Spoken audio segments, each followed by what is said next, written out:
चलते हैं इस खास पेशकश में किस्सा कुर्सी का। जी हाँ, महागठबंधन ने आज जारी किया है संयुक्त घोषणा पत्र। प्रण हमारा नाम से जारी हुआ है घोषणा पत्र। तेजस्वी ने नीतीश सरकार पर साधा है निशाना।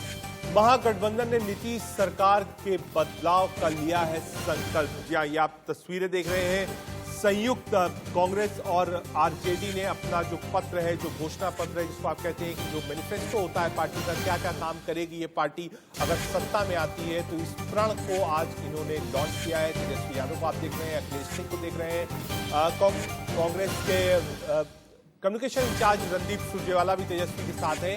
आइए अब आपको सुनाते हैं कि महागठबंधन का संयुक्त मैनिफेस्टो जारी करते हुए तेजस्वी ने क्या कुछ कहा है।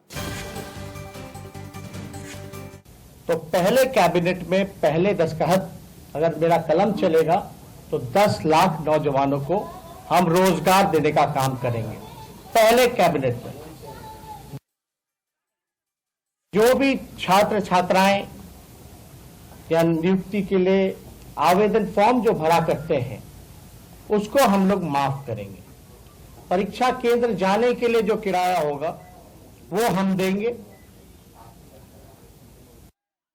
अभी जो स्थिति बनी हुई है उसको लेकर के हम लोग जो है कर्पूरी श्रम वीर सहायता केंद्र पूरे देश में हर जगह खोलेंगे। जहां कभी भी कोई आपदा आएगी तो उन मजदूरों के देखभाल के लिए, सेवा के लिए वो चीज किया जाएगा।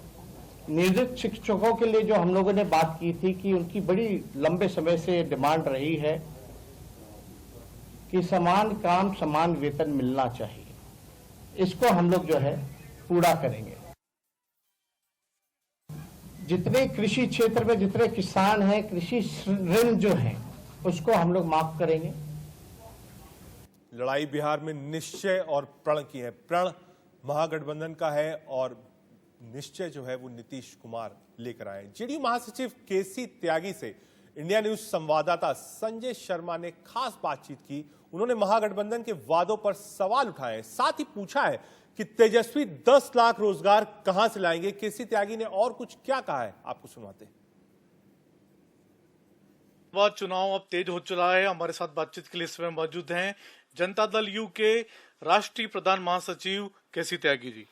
त्यागी साहब, जिस तरीके से बिहार में विधानसभा चुनाव शुरू हो चुका है लगातार आरोपों की बौछार होती जा रही है। आज तेजस्वी यादव ने यहां तक कह दिया कि नीतीश कुमार तो थक चुके हैं, थके हुए नेता है।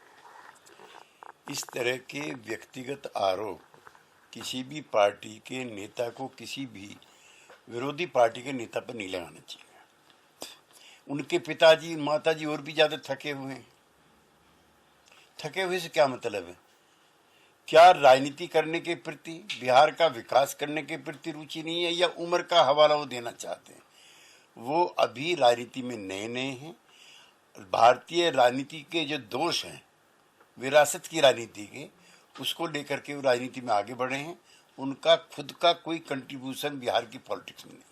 सर, कोरोना काल में इस तरह के चुनाव हो रहे हैं तो आपको क्या लगता है ये सारे के सारे वीडियो कॉन्फ्रेंसिंग से वो इम्पैक्ट गिरेगा जो जनसभाओं में, चुनावी सभाओं में होता था?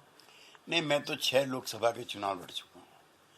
ये बहुत फीके, रसम अदायगी के चुनाव होंगे। न इसमें बोलबाला होगा, न जुलूस निकलेंगे, न नारेबाजी होगी, न गाजे बजेंगे, न बाजे बजेंगे, न डुमरू बजेंगे, न लोकसभाएं होंगी, न जनसभाएं होंगी।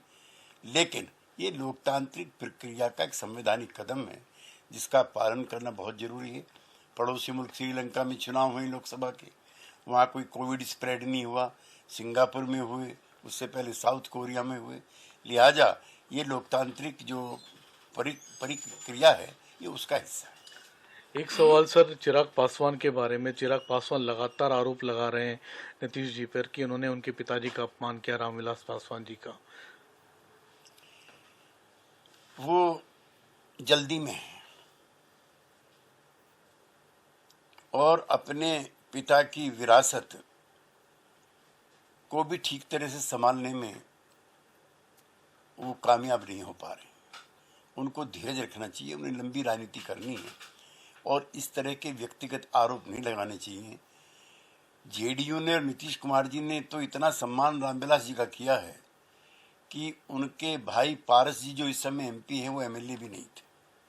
उनको अपने आवास पे बुलाया, बढ़िया चाय पिलाई, रामविलास जी को बुलाया, चिराग पासवान को बुलाया और उनके भाई को मंत्री पद की शपथ दिलाई और उसके बाद एमएलसी बनाया। यूं भी रामविलास जी से 40-45 सालों के हमारे व्यक्तिगत राजनीतिक रिश्ते हैं, तो उनके सुपुत्र को जल्दबाजी में छोटे मोटे राजनीतिक लाभ के लिए इस तरह का आरोप नहीं लगाना चाहिए। केसी त्यागी को आप सुन रहे थे, जो साफ कह रहे हैं कि चिराग पासवान